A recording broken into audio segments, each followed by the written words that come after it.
I've said this for 3 months now. 2020 is going to be the year that dentists stop working in the practice 24/7 and they start working on it. You know, if you look at what happened in 2008 coming out of the Great Recession, 75% of dental practices that declined from '08 through 12 did not bounce back until 2014 to 2015.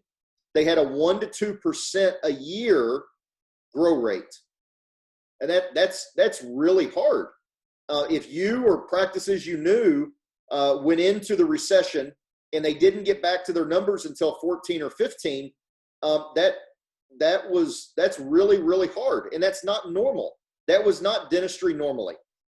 You're going to see that same phenomenon happen here.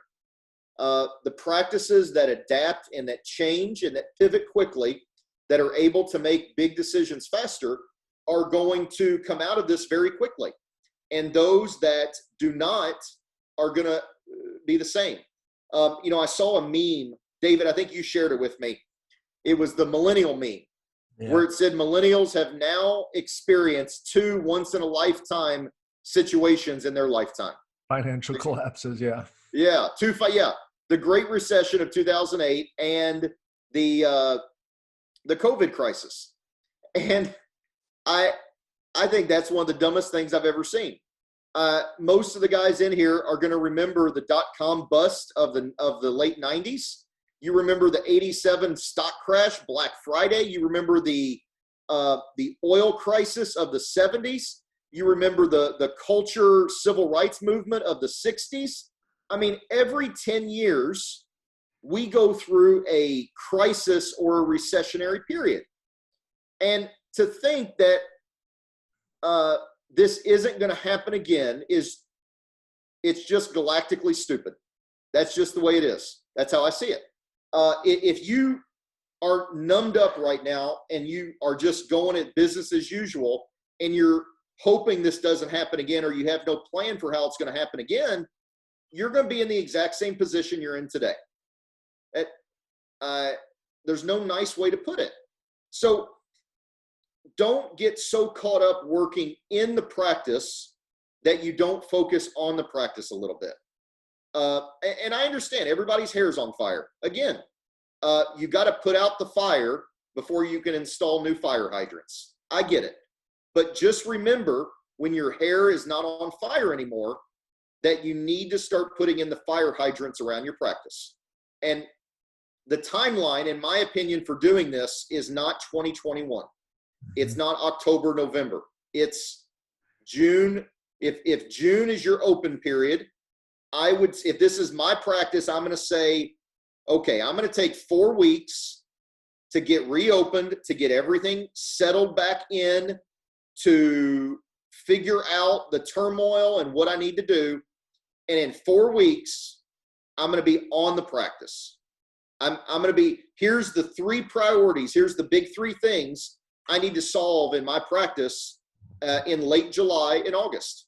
And I'm going to start crunching on those things.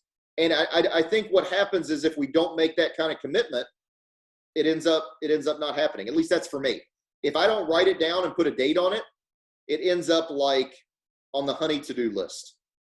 And the honey to-do list rarely gets, it's rarely to done. It's always to do, right? I think right now what we're seeing, I love Warren Buffett's quote, when the tide goes out, you see who's been swimming naked. And I think what's happened is the tide's already gone out here. Everybody that was swimming naked, every practice that didn't like their cash flow, they had some B and C players on their team, they had holes in their schedule. When the shutdown happened, we saw who was out there swimming naked with weak business fundamentals. Now the tide's come back in. So those people that are still out there swimming naked, that have all the same problems they did in January and February, they're still naked. The tide is just up to their waist, or wherever it needs to be politically appropriate here, right? Think about it.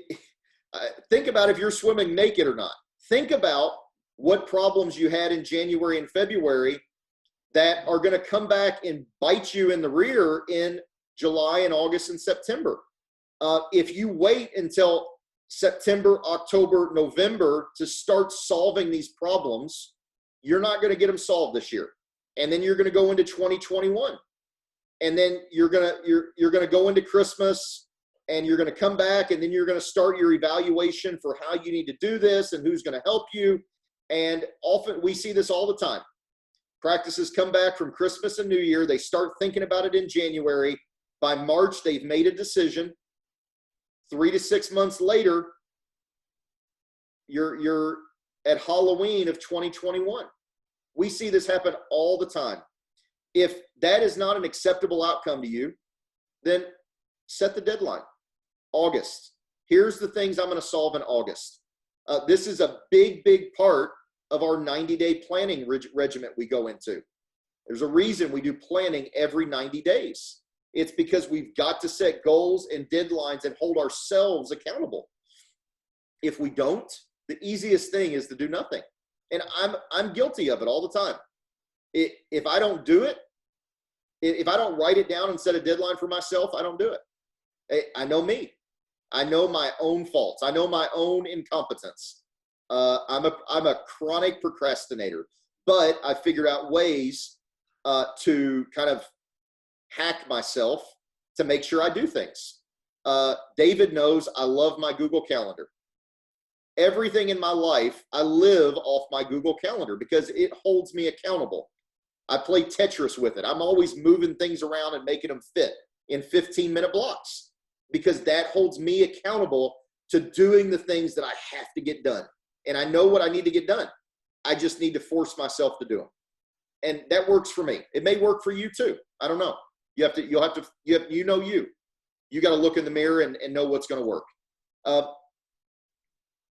I think we're still going to see a monumental amount of fallout from this COVID crisis.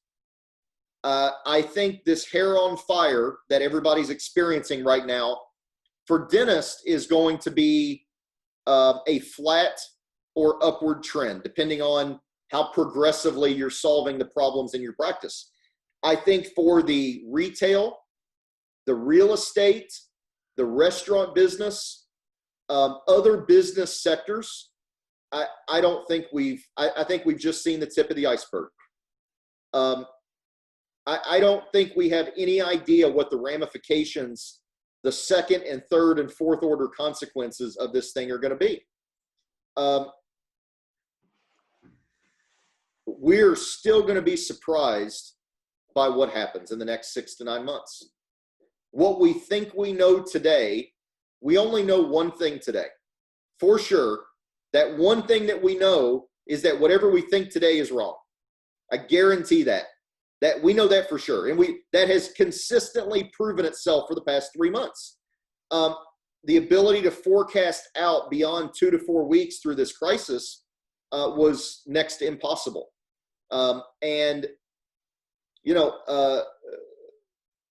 The ability for us to continue to look out 4 weeks at a time right now is still very difficult.